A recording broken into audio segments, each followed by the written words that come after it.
Welcome again to the UNU-INWEH public event, the Science Talk. I am your host, Professor Grace Oluwasoya. We have a distinguished speaker this morning, but before presenting him, please note that there will be an interactive Q&A session at the end of the presentation. At that point, there will be room for comment, Q&A, and any other contributions. Please type your questions or comments in the Q&A session. We'll pick it up from there afterwards. The topic of today is trade-offs, socio-ecological trade-offs between household wealth and water stress, focusing on global mining area. So let's talk. Our presenter is none other than Professor Saleem Ali. Professor Saleem is the lead critical minerals and inclusive energy transition here at UNU-INWEH.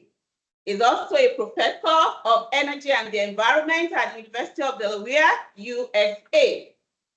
Thank you so much, Professor Grace. It's an honor to present before your audience, and my special gratitude to UNU and the director, Dr. Kaveh Madani, for welcoming me to the UNU family. When I first contacted him about over a year ago now, and introduced some of my work to him. I should also acknowledge Amir Medani, one of my PhD students, who had known of Dr. Madani's work in Tabriz, and he also highlighted to me the importance of his international presence in science diplomacy. And so it's a real pleasure that Amir is also with us today, and he is one of the co-authors of this paper. So this is very much a joint effort, and the primary author is Humayun Akram, who is one of my PhD students, who is now finishing revisions on his doctoral defense, which he successfully completed, but he's doing his revisions, final revisions for submission of the doctorate. So he may not be able to join us, but I want to acknowledge him particularly, and also Professor Kyle Davis, who has helped a lot as his committee member and is the corresponding author on this paper, because he's a geospatial data scientist.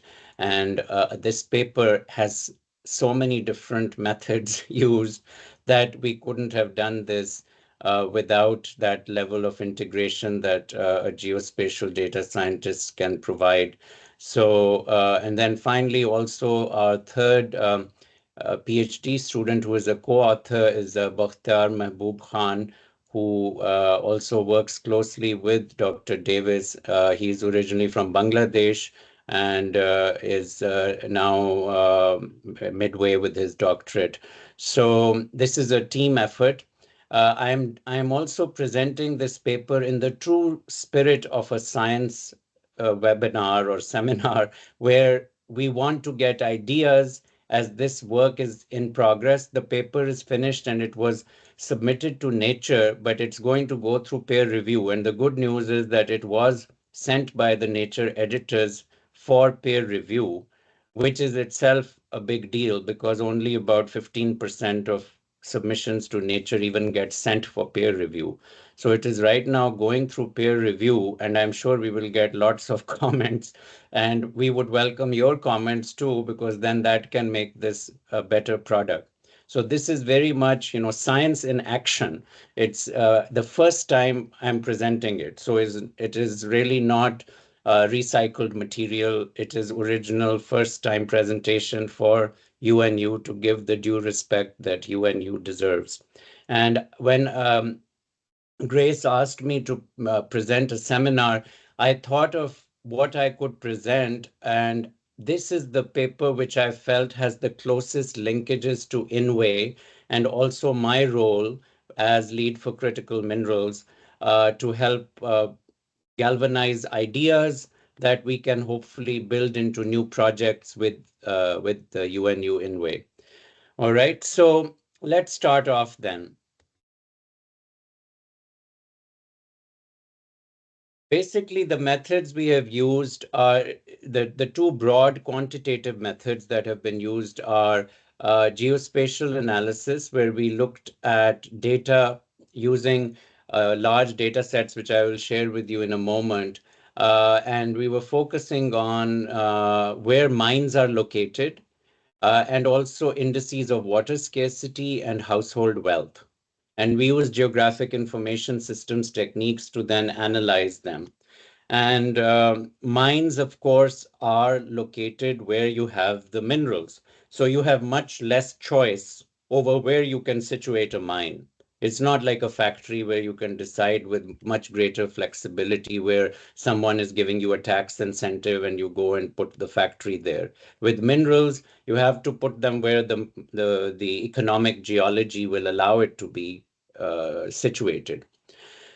The second method used was statistical modeling, and this was essentially linear mixed effects regression, and the use on this method particularly was important for processing the demographic data, population sets, and I'll share with you what the range of the data were in that regard, and also the environmental factors and income data. Now, the scope of the study is fairly comprehensive. We've done an analysis looking at these variables across 19 major metals. And these metals were selected, and I'll share with you in a moment the ones which we chose. They were selected either because of their importance for the green transition, and so that means their use for solar, wind, battery technologies, the infrastructure that we need for the green transition, and also their overall volume of extraction globally. So their footprint in terms of extraction was important. And we looked at 27 countries in the global south, which have major mineral extraction efforts. So those countries were selected based on the fact that they have mines. And then we basically combined georeference information from using that filter. Then we came up with over 1,300 large-scale mining locations. It's important to recognize when I say large-scale mining, it's where you have an industrial mining operation, not artisanal small-scale mining. You have also in many parts of the world, especially for gold, small scale artisanal mining where people go and they just dig for minerals themselves. And you may even have some mechanization where you've got some processing equipment which is set up. And of course, there are a lot of people employed in that small scale sector, but it's often an informal sector and it is not able to contribute as profoundly with the economic development of the country. Um, and a lot has been done on small scale mining, to be honest. And in fact, within the United Nations, there has been a huge interest in small scale mining because of the use of mercury in processing gold. And the Minamata Convention, which is under UNEP, has been focused on a lot of research around small scale mining. So we are not looking at small scale mining. And some small scale mining also occurs in water stressed areas. And it can be studied for income and so on, but that is not our interest for this study. We are looking at the large scale operations because those have often been also the ones where there is going to be much larger volumes of water usage, and the development dividend is expected to be higher. So that's why we focused on that. Okay. And then we've done in terms of the wealth analysis, we're looking at 1.32 million households from some data sets that we were able to access, and controlling for a suite of various factors to make sure that we are able to extract as much association that can give us insights. As you know, there is always that problem of with statistical analysis, how far do you go between correlation towards causality, inference? But we are trying our best to control as much as possible so that you can have some more definitive insights. Now, the theoretical basis for this study, first of all, my own background, because I have studied minerals for most of my career, has been around, the macro development impacts of mining in terms of its environmental footprint as well as livelihood issues. And so there is, as you know, this broad area in social science research called resource curse theory. And resource curse theory suggests that countries which are endowed with large mineral reserves often are not uh, as able to develop as those which do not have that. And this is often called paradox of plenty also, because you would expect countries which have a lot of minerals to be actually doing really well.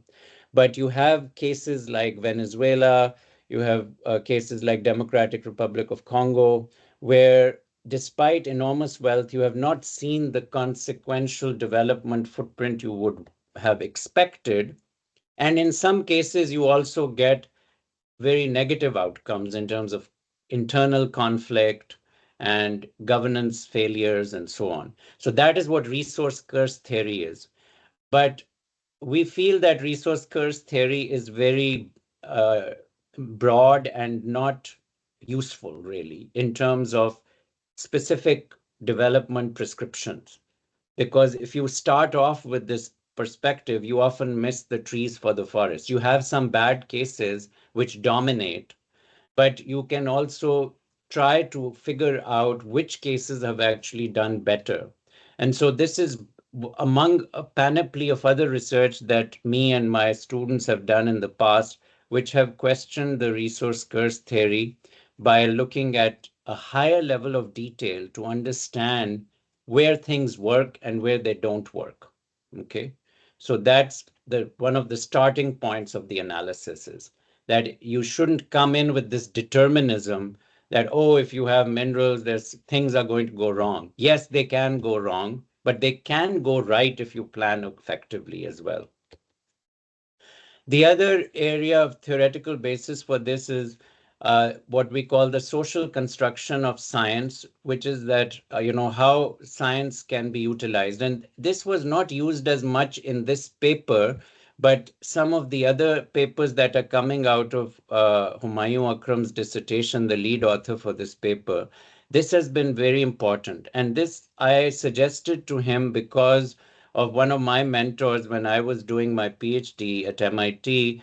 One of my mentors there was Sheila Jasanoff, who was actually down the road at Harvard at the Kennedy School of Government. And she wrote a very famous book called The Fifth Branch, which was about the role of experts in policy making, including scientific experts. And how does science actually get utilized in policy making effectively? So if you can present policymakers with the kind of data we are going to present with water and income and so on, how can it actually be incorporated at a level of detail where policy can be effective? So that is what this whole approach is about. And what she has argued, and a lot of people who talk about the science and technology studies literature, it's called STS, the science and technology literature, is that, science, there is an objective reality that people think of for science, but science is always going to be socially constructed because there will be some disagreements and people will amplify one aspect of science versus another. You see that a lot with even the green energy transition. Certain kinds of data gets amplified more than others, and risk particularly around that gets amplified.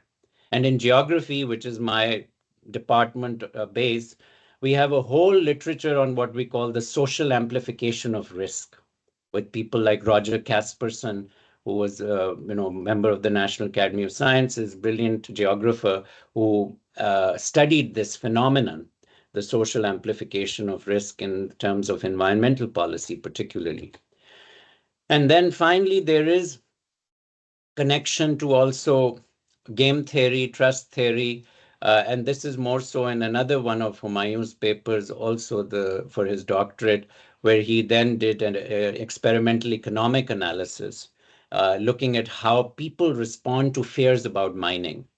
And so this is another dimension of it. It's not used in this paper, but you can see what connections you can then develop for more finer grained analysis if you were to use these techniques. And that's where you get into personality psychology, how do individual people respond to the risk of mining? If a mine comes and this is, it's going to pollute your water or it's going to use your water, how do they personally respond to that? And that comes through a lot of that kind of literature as well. Now, for the paper at hand, we used a series of databases for the mining data. I also have an affiliation, I should note, at the University of Queensland at the Sustainable Minerals Institute in Australia, where I was a director for the Centre for Social Responsibility in Mining for several years. And through that affiliation, we got access to this database, which has been extremely valuable. It's an expensive database, uh, and it's S&P Capital IQ Pro, but because of their membership in that, we were able to use that data. And then we were able to overlay that with some other earlier work that had been done by Maus et al. For the water stress, we used the World Resources Institute BWS maps, and we overlaid them with the mining data set to get those, the 1373 operation, 27 countries. And altogether, the full scope was at 8,000 worldwide. And then on the demographic side, we used the household survey data sets and some of these also from in terms of geospatial analysis, CDAC, FAO, Hansen et al. There are these OpenStreetMap and so on. So there were a series of these used to develop this. And that's where this took quite a lot of time, the processing of this. And it was great that we were able to have our 3 PhD students work together on this paper. Now, this is just some output to share with you how it's also presented, to show you how this was laid out overall. So you've got these different variables which were being measured, the distance of mining areas with buffers. You had to the cities to the main road. Sorry, there's a typo. It shouldn't be Mia, but main. Population density, agricultural soil suitability, forest cover. The data we had was in 2000, and then you see what has happened since. But we don't have as much. There's actually going to be a separate paper on the forest cover that we are going to develop. So forest cover, stay tuned. There's some really interesting work that can come out of that. Education of household head. And then, by gender and so on as well, we looked into those factors. So here you can see the coding. The blue is both energy transition and major minerals. Green is just the energy transition minerals.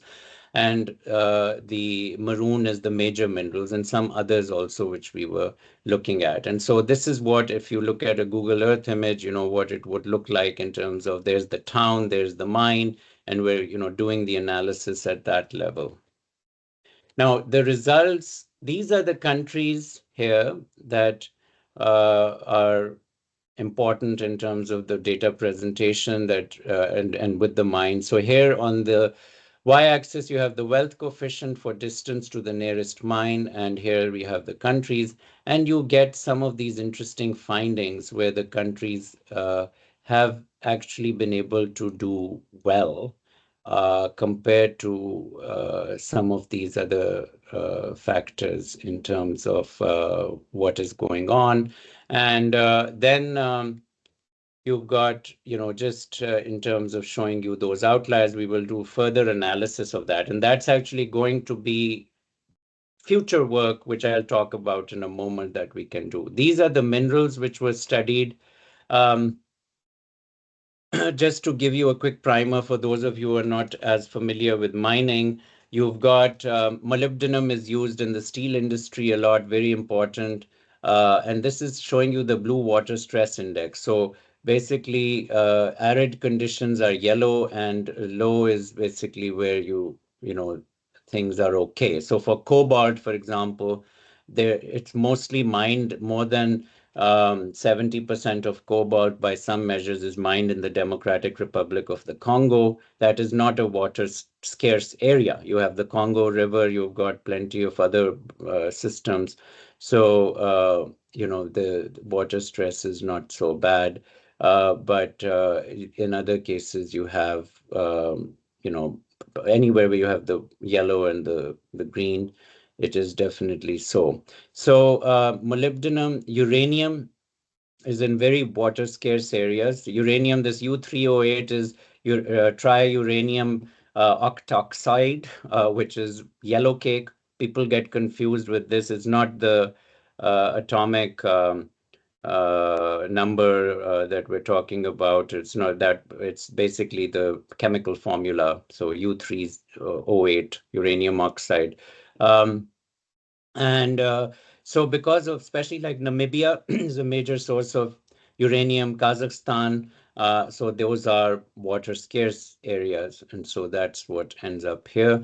Phosphate, some of arid areas, phosphate is mined, and this is actually a connection with the food area because phosphate is used for fertilizer. So even though we think of minerals as being used for infrastructure, we shouldn't forget that minerals are important for food. We actually eat minerals, So let's not forget that. So largest phosphate production is in Morocco. So you can see where that comes out here in those kinds of places as well. But you have phosphate mines all over the world. Lithium, very important in terms of water scarcity, but very important also in terms of the green transition. Lithium ion batteries are the mainstay of our electronic devices, and also electric cars currently. And we don't have any foreseeable alternative for at least a decade, though many are being developed. So lithium is going to be very important, and it makes sense why it is, because it's the lightest metal on the periodic table. And so it is going to have special significance chemically for that. And then platinum, which is largely mined in South Africa. It is in the so it's in this kind of middle zone, because South Africa is kind of in that middle zone. Some parts of South Africa are very water stressed, but basically with platinum, it's used in catalytic converters as a green technology, but also it's going to be used in hydrogen fuel cells. Chromite is used in a variety of infrastructure, including in stream specific steel alloys and so on. Silver, we know, is used in a lot of green technologies, and so significant in that. It's an important catalyst, so it may be used for electrolytic cells of different kinds. Copper, all across the board, important for infrastructure, wiring, great conductor, so on.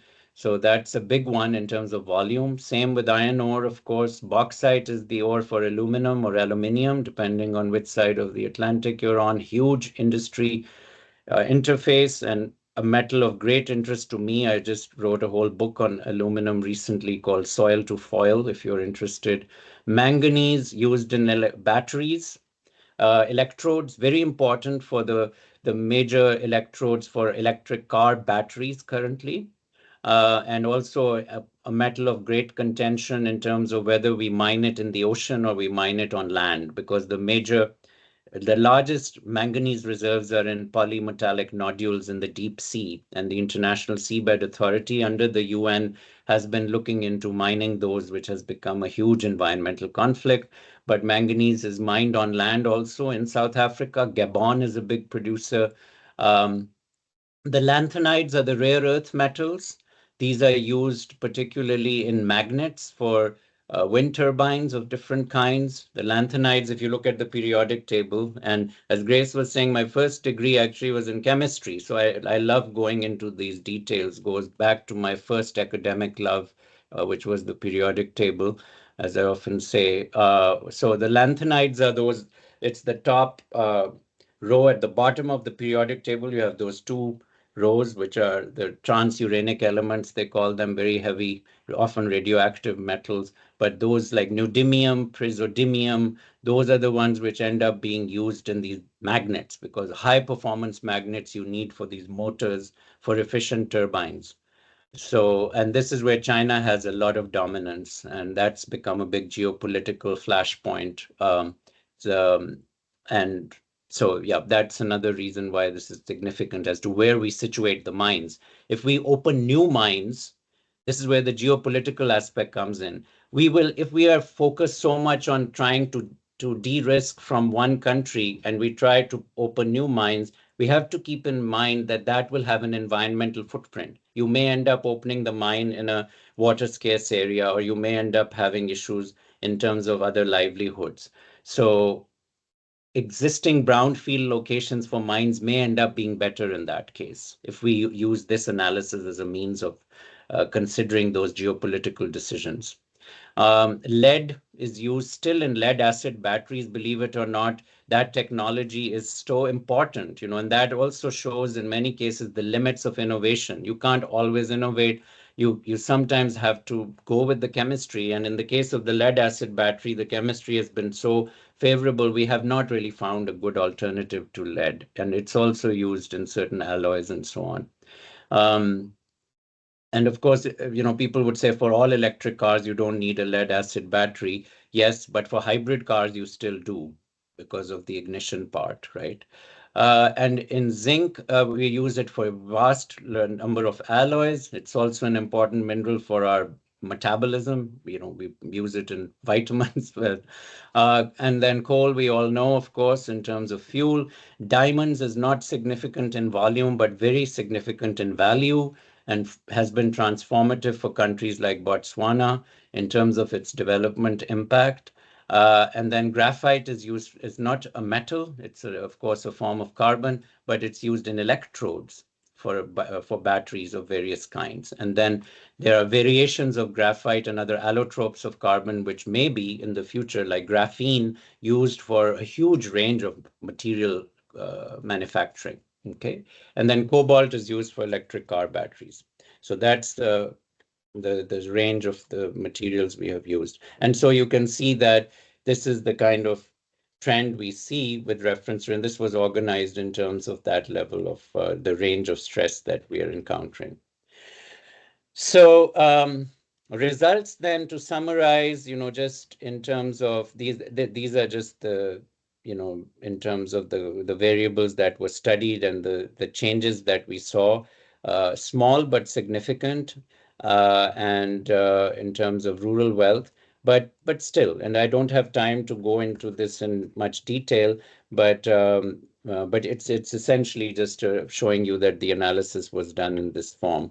This is probably more useful for you to consider that eventually in the quadrants, if you put the countries in these, quadrants, lose, win, lose, lose, win, lose, win, win, you don't have anything really completely in the win-win in terms of water coefficient distant to mine and the water stress, but you do have, a few of these in the lose-lose, which we have to keep an eye on and how that can be improved, hopefully.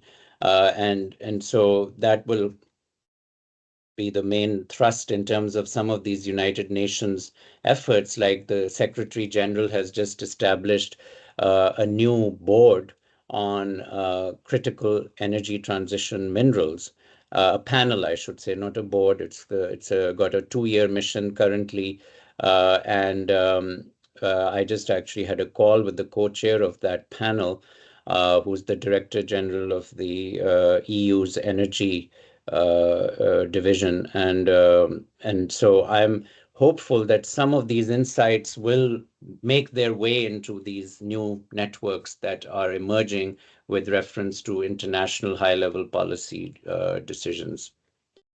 Okay, there we go. So key findings then, 22% of countries, 6 out of 27, show significant reason in household wealth associated with proximity to mines.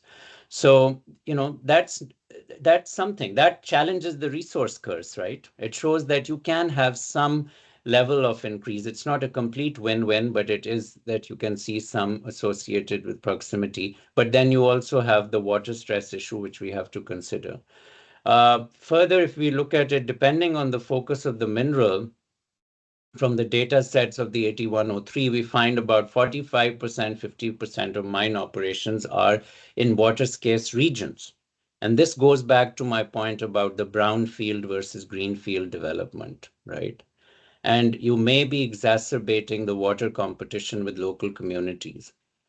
And then finally, we found that indirectly comparing wealth and water scarcity, we can identify there are two particular ones, Liberia and Gabon, and it's interesting to see where that will play out. Though with Gabon, I'm a little bit more cautious, having done field work in Gabon. The macroeconomic indicators are not always as consequential in terms of localized disparities in wealth.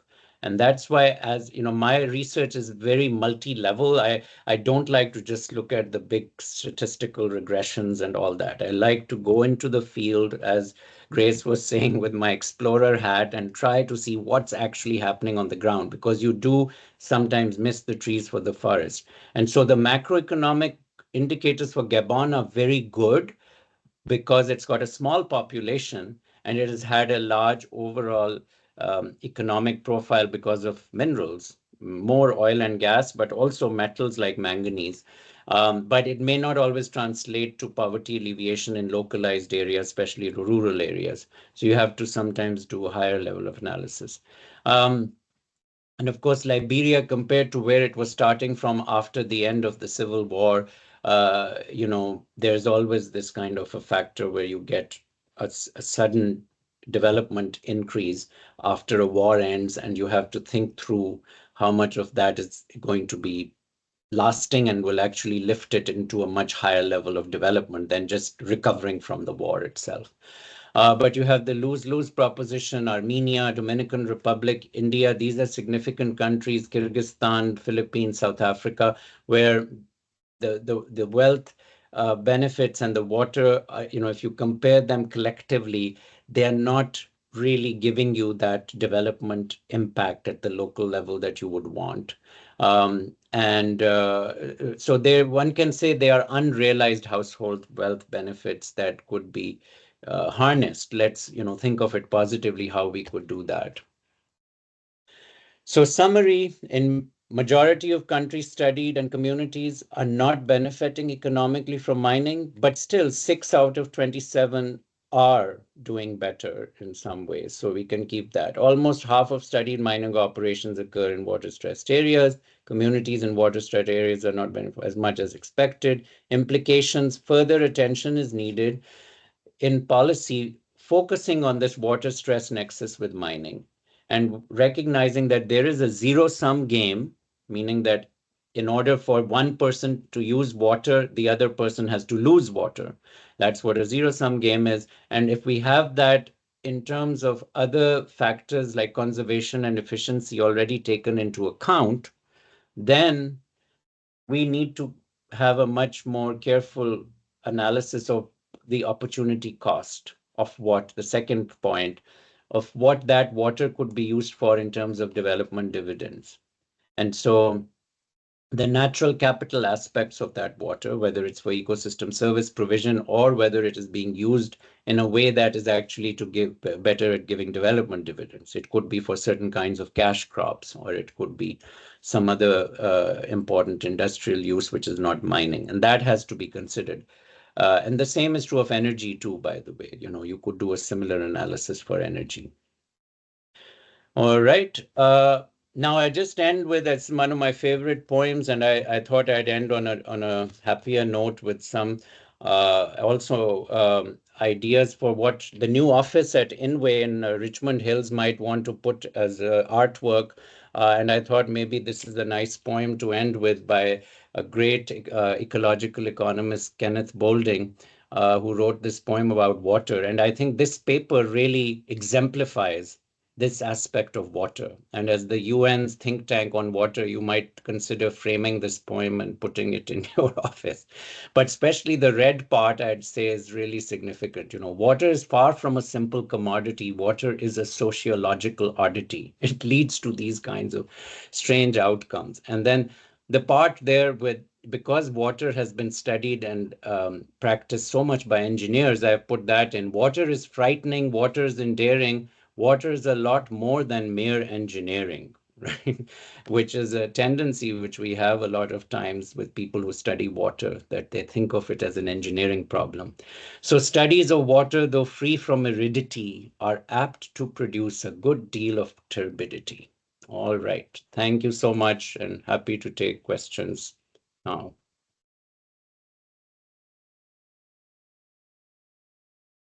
And I can't see the other participants who are joining on the, but yes.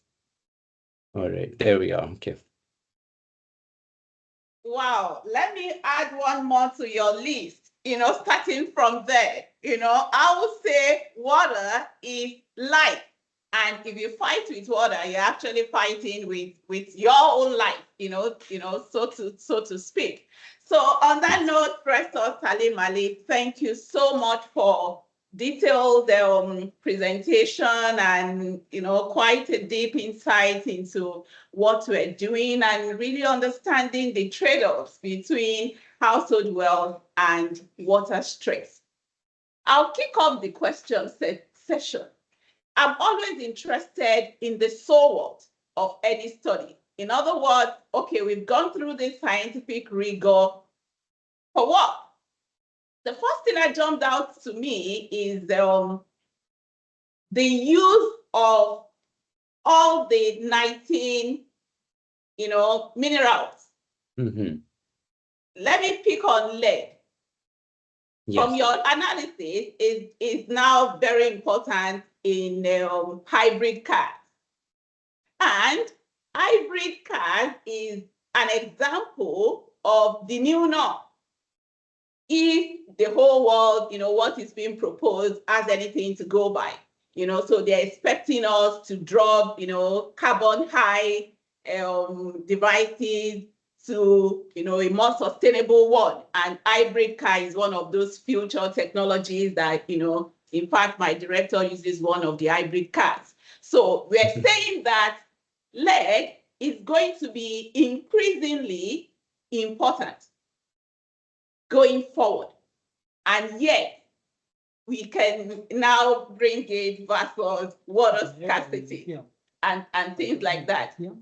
No, lead, he did mention, correct me if I'm wrong. Lead is used for lead is used for the ignition of the hybrid, because with hybrid, you see, the challenge is that you need to have the other engine. You need two kinds of technologies working together.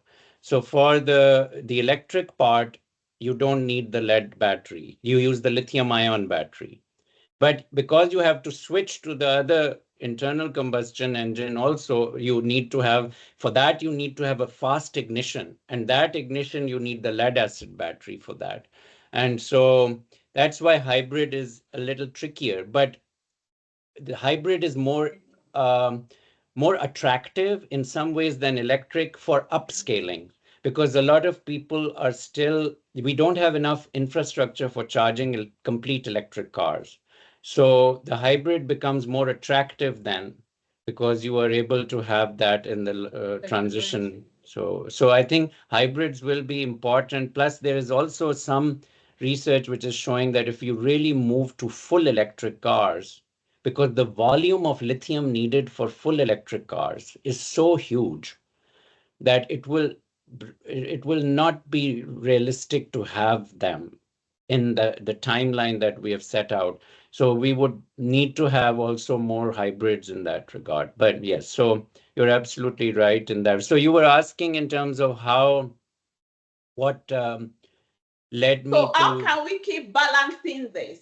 If you factor in the water scarcity issue, let's leave wealth for a while. But we've just said water is life, And we are going to, increasingly depend on technologies, on innovations that will keep pitching water against this, this type of mineral. So how do we keep balancing this? And also, let me quickly add that fully electric is an issue, because when another Hurricane Sandy, we're not looking forward to it, but climate change is prevalent now. Just, scatter the whole electric structure, then that means you can't even move about. If it goes strictly, on electricity devices. So, like you said, we need to keep, being flexible, hybrid and things like that. So back to my question, how do we keep balancing this going forward?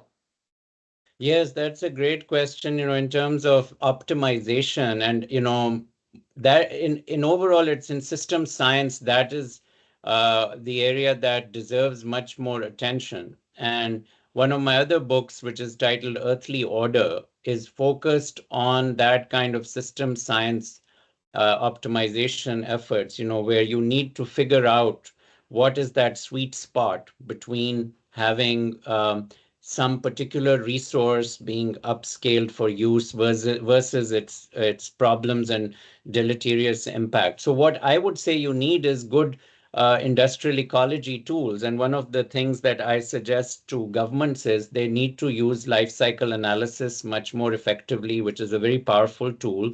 It allows you to measure very specific kinds of environmental variable impacts, and then you can get that data and figure out what is likely to be the best mix of technologies to move forward. So I would say that's one possibility. But overall, we need to be also building resilience. So you need diversification of different options. So that's the other argument, is that's why we have all these other new research projects underway, so that if something happens to the lithium supply, we may end up moving to other kinds of batteries which are not as efficient, but you are resilient enough to make way for them. So I am a big proponent of multitasking, diversification, clearly, and you need to be able to figure out what are the best ways to finance that kind of diversification. And one of the things I have been proposing currently is that, because of the way minerals are being positioned in geopolitics, we should have some kind of a mineral trust at the international level, so that there is a surety of mineral supply and people don't end up making wrong decisions in terms of where they build a mine or where they are going to use one technology versus another technology, which may be environmentally damaging. If you have a mineral trust where there is assurance that supply will not be constrained because of geopolitical factors, then you can prevent that from happening. So that's how I see, in response to your question, trying to make sure we keep the best balance in that regard. All right, thank you. Another question is there from my colleague, Martin. Yeah, thank you, Grace. And thanks, Saleem. It was a very nice. I think you haven't presented most of the work, is just a glimpse of the things that you have been doing. I think it would be a great continuation of research of this, and then a very good database that you have created. So my question about your initial theoretical things that you assume on the questioning that resource curse theory. Yes. So you found, like, still you see most of the countries, the curse is still there, where you have a lose-lose situation. But you found there are exceptions where 6 countries you have a win-win.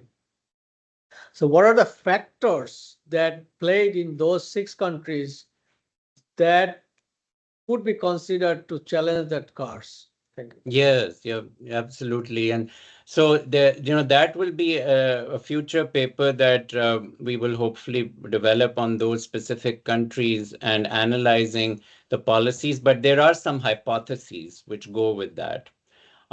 So you do have examples of countries which have had so there's one hypothesis that if the resource is not easily looted, it's much easier for it to challenge the resource curse. So Botswana is an example.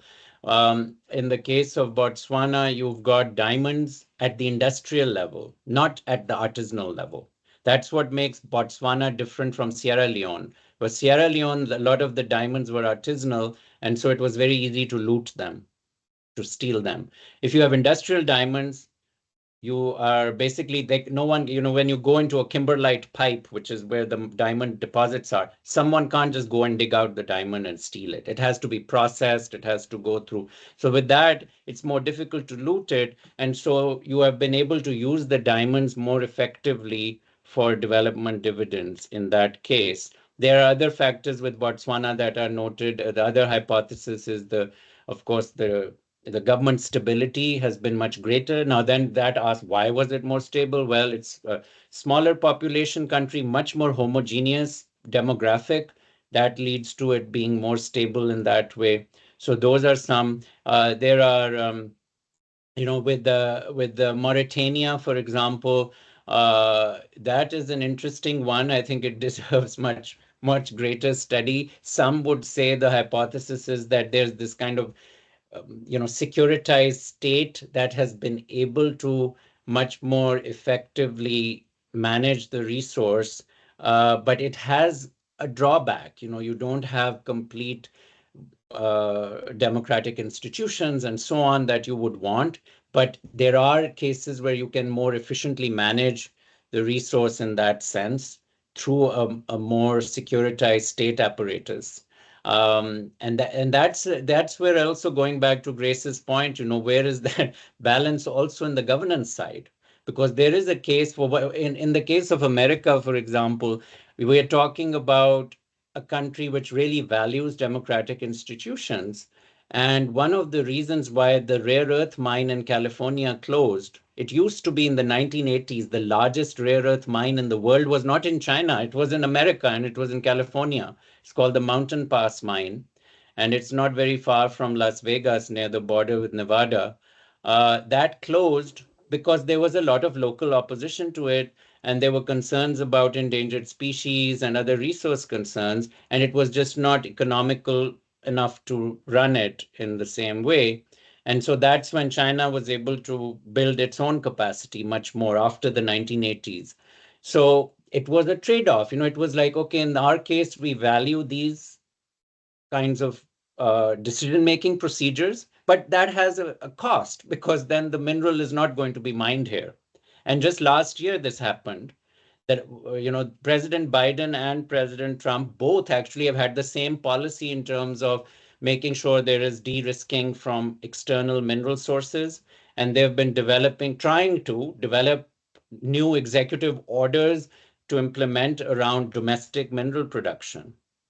But last year in Minnesota, there was a very large green transition mineral project, which was vetoed by the Secretary of Interior because of opposition from indigenous people around water, actually. They said the water will be contaminated, and they have wild rice, which they grow there, which is spiritually significant to them, and they didn't want to take the risk.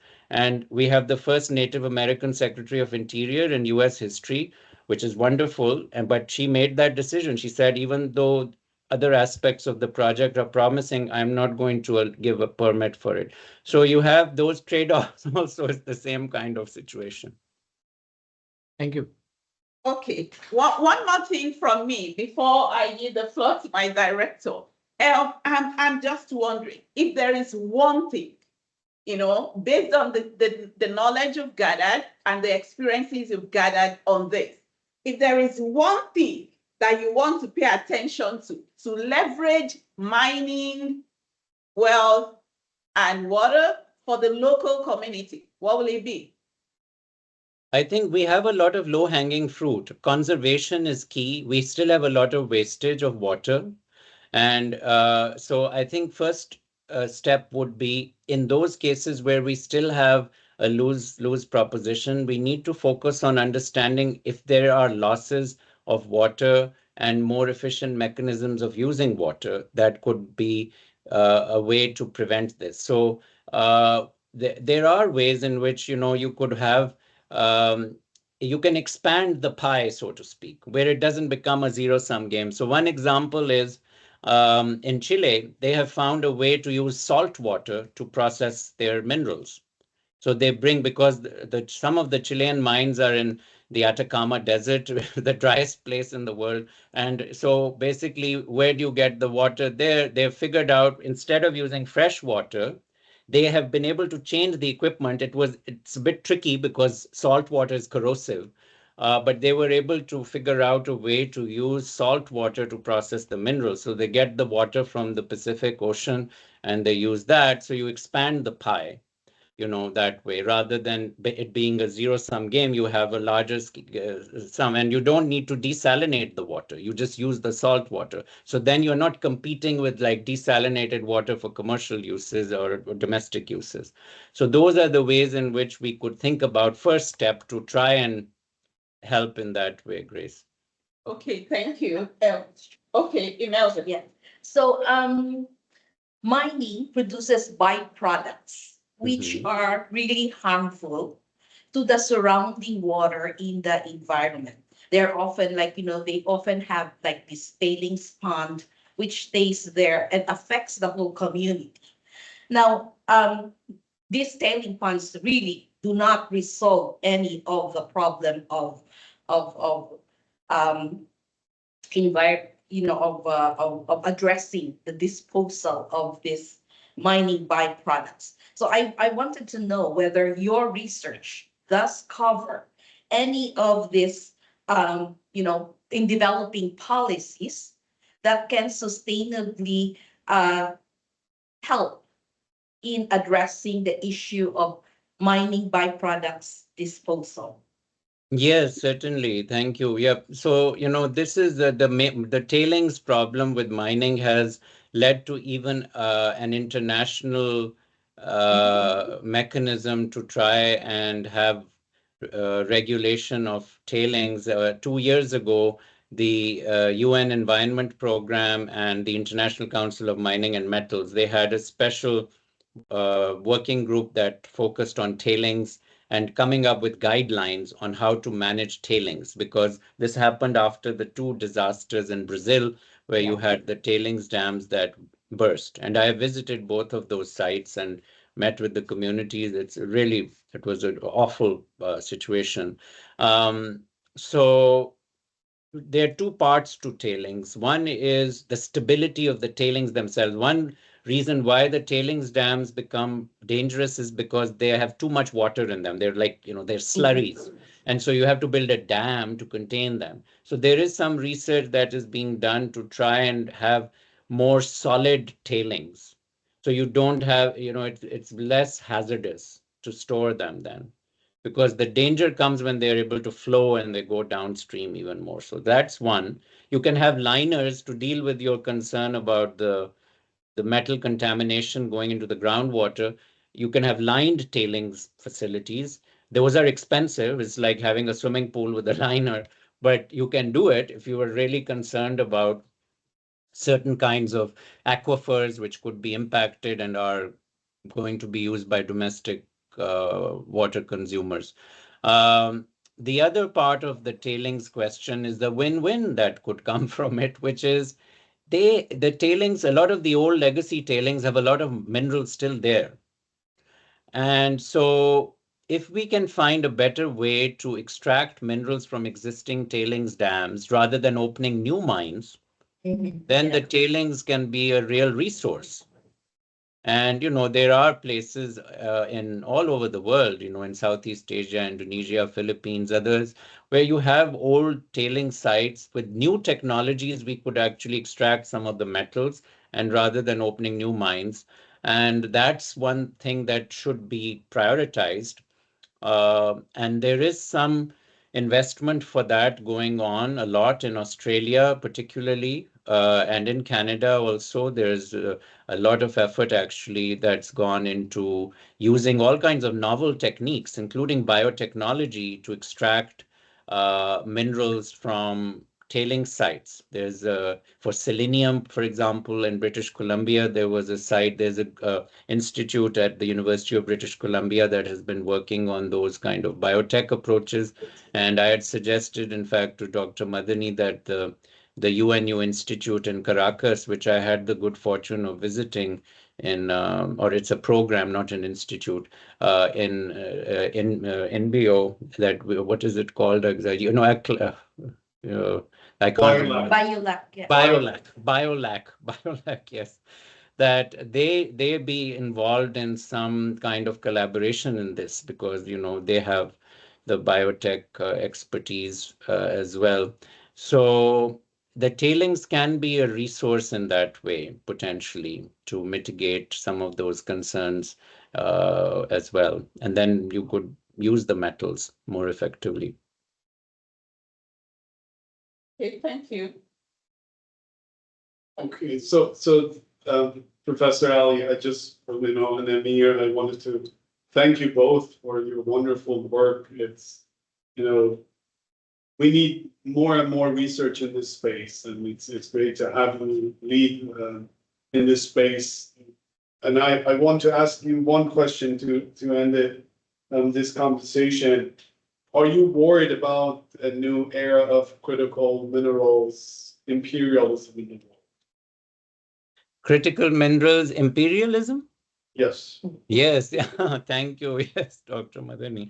In terms of critical minerals imperialism is always a concern, because there's a history of minerals being used as a means of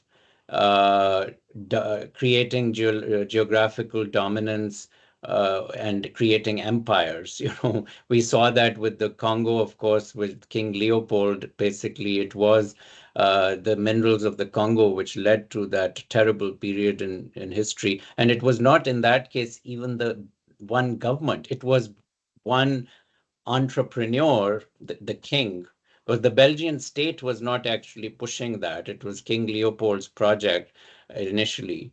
And that's what concerns me too. Now we have hyper wealthy individuals who could have the same role. You could have imperialism not just by a country, but you could have imperialism by entrepreneurs. You can have imperialism by these tycoons who can have that. And minerals are, you know, what we call, in some cases, there's a natural monopoly, because they tend to lead to people. They're a high risk, high reward enterprise. And so they lead to these tycoons being created. So if you look even in Russia, you know, most of the mineral wealth, when you had the privatization of the mineral resources, it led to oligarchs, because you got people who were able to take those high risks, and they were able to immensely become rich overnight, really, because of that.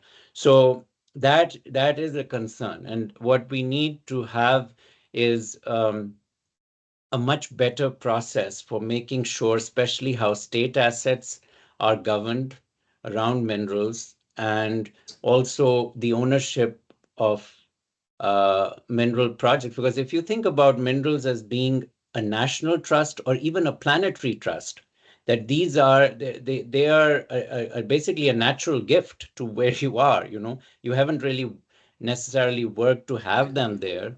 Then you think of it in a different way. And there are models which have been used to look into it, like sovereign wealth funds is a way where you can prevent that imperialism, because you have, and if it's a better governed sovereign wealth fund. Norway is a classic example of that. You know, the Norwegians were colonized. They didn't colonize anyone. Sweden colonized Norway, but Norway was never really a colonial power. You know, and they have used their mineral wealth. They became the wealthiest country in Europe because of minerals, because of oil, but they also have a lot of other solid minerals also. And they created a sovereign wealth fund. And the Norwegian sovereign wealth fund is over $1 trillion now for a country of that size, making it, you know, every Norwegian is essentially a millionaire for life, basically. If you think about, they control the assets in that form. So I think there are ways in which you can prevent that kind of process. But yeah, good question for sure. And So as a person coming from an oil producing country, I'm worried that, so this is a new era, right? So a new transition. And, the world is not necessarily getting better or greener, or if it does, then it's a bloody transition, and it's a very unfair thing. And it's really good to have people like you doing this sort of research and actively promoting, essentially advocating for those important matters and especially justice. So it's, thank you for the great work you're doing, and thanks for your illuminating presentation. Wonderful to have you with us. Thank you so much. It's a real pleasure. And Amir, did you want to say anything also?